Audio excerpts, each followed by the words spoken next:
Hello everybody and welcome to this video where we will unveil a much anticipated feature, Oracle Managed Disaster Recovery.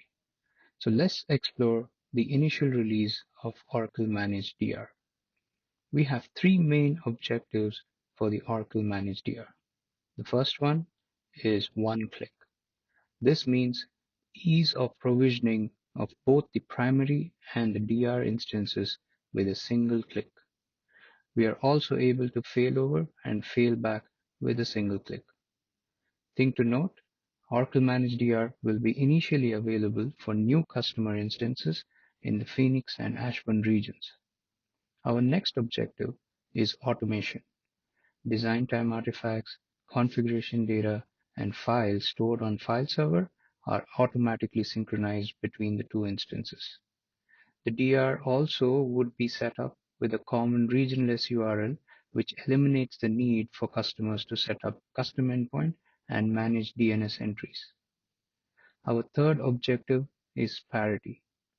All the above-mentioned ease of use features embellish the fact that we will support integrations, connectivity agent, and file server components in an active-passive setup, similar to our customer managed DR.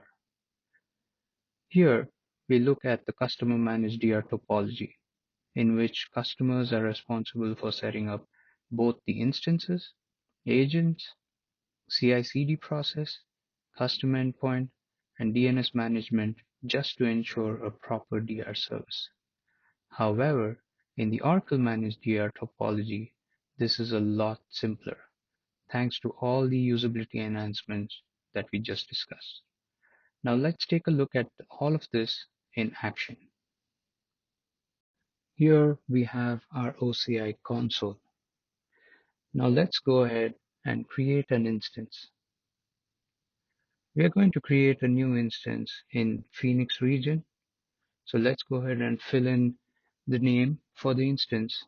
Select Oracle Integration 3 as the version, Enterprise Edition, Production Shape. Now click on Advanced Options to find the Disaster Recovery option. Enable Disaster Recovery. Note, a new standby instance will be created in Ashburn region. Also note that this feature will impact billing and there will be additional charges. Let's go ahead and hit create. A new integration instance creation has started. Let's come back once the instance has completed. Now we see a new instance that is created. Clicking into this takes us into the details of this new instance. This is our primary instance, which is indicated by the label primary.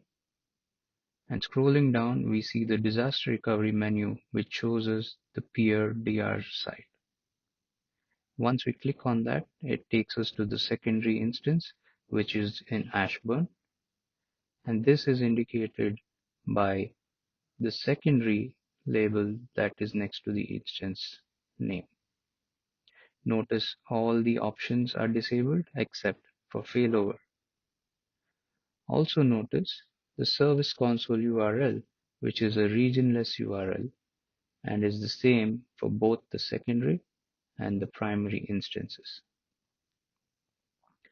Now let's click on the service console for the primary instance. Now this takes us to our OIC instance for the primary instance.